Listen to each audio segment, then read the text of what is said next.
जय सिया राम। सब सुख लहे तुम्हारी सरना, तुम रक्षक काहू को डरना।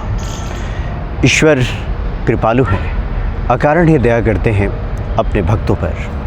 कई बार जब ईश्वर को अपना कृपा पात्र बनाना होता है तो कुछ इस तरह की लीला रचते हैं, कुछ इस तरह की परिस्थितियों का निर्माण करते हैं कि व्यक्ति उनकी तरफ खींचा चला जाता है और उनका ही हो जाता है, और उसके बाद ईश्वर की अहेतु की कृपा बरसनी शुरू हो जाती है। पिछली बार बाबा नीम करोली जी महाराज के अलौकिक प्रसंग में इस बात की चर्चा हमने की थी कि दिल्ली के एक डॉक्टर आर.के. किस प्रकार से बाबा जी के भक्त बन गए। बाबा जी की महिमा से उनका परिचय हुआ और बाबा जी से मिलने जा पहुँचे।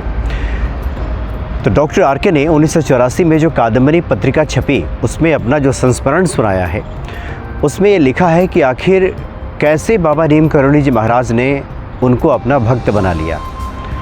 इसका उन्होंने विस्तार से उल्लेख किया है और ये बताया है कि जिस वक्त भारत के राष्ट्रपति डॉक्टर वी.वी. गिरी जी हुआ करते थे, तो डॉक्टर वी.वी. गिरी जी जब उत्तर प्रदेश के राज्यपाल थे तब से ही बाबा नीम करोली जी महाराज के भक्त थे। जब भी बाबा का आगमन उत्तर प्रदेश या लखनऊ होता था तो वी.वी. गिरी जी राज्यपाल भवन में उनको आमंत्रित करते थे, उनकी आवभगत करते थे, और जब भी महाराज जी यानी बाबा नीम करोली महाराज उनसे मिलते थे तो साष्टांग दंडवत किया करते थे बाबा जी को। कोई भी समस्या हो उनके जीवन में, वी.वी. गिरी जी के जीवन में, सब बाबा जी से कहा करते थे और बाबा जी उसका समाधान करते थे। और वी.वी. गिरी जी ने कई मौके पर कहा कि बाबा नीम करोली जी महाराज की कृपा से ही उनके जीवन में इतनी उन्नति और तरक्की हो पाई और साथ ही भगवान के प्रति प्रेम भी बना रहा। तो डॉक्टर आर.के. ने लिखा है कि एक बार की बात है, जब राष्ट्रपति थे डॉक्टर वी.वी. गिरी जी, उस वक्त उनकी पत्नी बहुत बीमार पड़ी और उनका जिगर खराब हो गया राष्ट्रपति की पत्नी का, और वेलिंगटन हॉस्पिटल में उनको एडमिट कराया गया था और स्थिति नाजुक हो चली थी और उनका इलाज डॉक्टर आर.के. ही कर रहे थे। तो डॉक्टर आर.के. का कहना है कि स्थिति इतनी नाजुक हो गई थी कि वेंटिलेटर सपोर्ट के बावजूद उनको बचाना मुश्किल हो रहा था और उन्होंने राष्ट्रपति महोदय से कह दिया था कि अब उनकी पत्नी को नहीं बचाया जा सकता। लेकिन वी.वी. गिरी जी ने कहा था कि जो भी हो, रात्रि 2 बजे तक इनको बचा करके रखना ही है।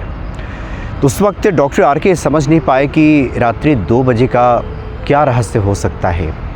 तो जितने भी चिकित्सकीय उपकरण हैं, चिकित्सकीय उपाय हैं, दवाइयां हैं, सब दी गई। उत्तेजक दवाइयां दी गई कि रक्त संचरण शरीर में बना रहे और रात्रि 2 बजे तक राष्ट्रपति की पत्नी को जीवित अवस्था में रखा जा सके। लेकिन सब निष्फल हो रहा था, उनकी सांसें रुक रही थीं और वहीं पे वी.वी. गिरी जी बैठे हुए थे अपनी पत्नी का हाथ थामे और बार बार उनका ध्यान अपनी घड़ी पे जा रहा था। रात्रि के 2 जैसे ही बजने वाले थे, उस वक्त हृदय की धड़कनें और बढ़ गईं वी.वी. गिरी जी की, और इधर उनकी पत्नी की स्थिति नाजुक हुई जा रही थी। लेकिन जैसे ही रात्रि के 2 बजा, उसके बाद अपनी घड़ी देख कर के राहत की सांस ली वी.वी. गिरी जी ने, और उसके बाद हुआ ये कि उनकी पत्नी धीरे धीरे स्वस्थ होने लगी, उनकी सांसें लौटने लगी, उनके शरीर में हलचल होने लगा और धीरे धीरे सब कुछ सामान्य होने लगा। जब सुबह हुई तो सभी डॉक्टर्स को बड़ा आश्चर्य हुआ कि एक तरह से कहें तो ये चमत्कार घटित हुआ है और राष्ट्रपति की पत्नी को एक दूसरा जीवन प्राप्त हो गया है। तो डॉक्टर आर.के. से रहा नहीं गया और उन्होंने पूछा वी.वी. गिरी जी से कि आखिर ये रात्रि के 2 बजे का क्या रहस्य है, क्यों बार बार आप कह रहे थे कि 2 बजे रात्रि तक जीवित रखना है, इनको किसी भी प्रकार से जीवित रखना है, और बार बार आप घड़ी देख रहे थे और रात्रि के 2 जैसे ही बजा आपकी चिंता जाती रही और इधर आपकी पत्नी का प्राण भी लौटा, इसका क्या रहस्य है। तो वी.वी. गिरी जी ने कहा कि एक महात्मा का आश्वासन, और वो महात्मा हैं बाबा नीम करोली जी महाराज। Doctor V V. गिरी जी ने बताया डॉक्टर आर.के. को, और वहीं पे डॉक्टर आर.के. परिचित हुए बाबा नीम करौली जी महाराज से और इन सब बातों को सुनने के बाद आश्चर्य से भर गए डॉक्टर आर के, और उनके मन में ये जिज्ञासा जगी, उत्कंठा जगी कि कभी वो मुलाकात करते, कभी मिलते बाबा नीम करौली जी महाराज से। और उसके बाद उन्होंने ठानी कि अब जब भी बाबा का दिल्ली आगमन होगा वो ज़रूर उनसे मिलेंगे। तो 1966 में वो मिलने गए थे बाबा नीम करौली जी महाराज से, इसके पहले वाले प्रसंग में हमने चर्चा की थी कि जब वो मिलने गए तो किस प्रकार से उहापोह की स्थिति उनके मन में आ गई। कई बार हम संत से, ईश्वर से जब मिलने जाते हैं तो मन में एक उच्चाटन की भी स्थिति बनती है। डॉक्टर आर के सामने भी ऐसा ही हुआ। जब वो मिलने गए, लंबी कतार वहाँ पे लगी थी। हमने विस्तार से काफ़ी इसकी चर्चा की है, उस वीडियो को भी देखा जा सकता है। संक्षेप में हम बताते हैं आपको कि उहापोह की स्थिति बनी रही। एक सेठ जी आए, लंबी गाड़ी से उतर करके वो जल्दी अंदर चले गए। तो डॉक्टर साहब के मन में आया कि क्या संतों के यहाँ भी भेदभाव होता है? लेकिन बाबा नीम करौली जी महाराज ने स्पष्ट किया उनको, डॉक्टर साहब को, कि संतों के यहाँ कोई भेदभाव नहीं होता। जो भगवान के भक्त हैं वो किसी के प्रति उनका भेदभाव होता ही नहीं है।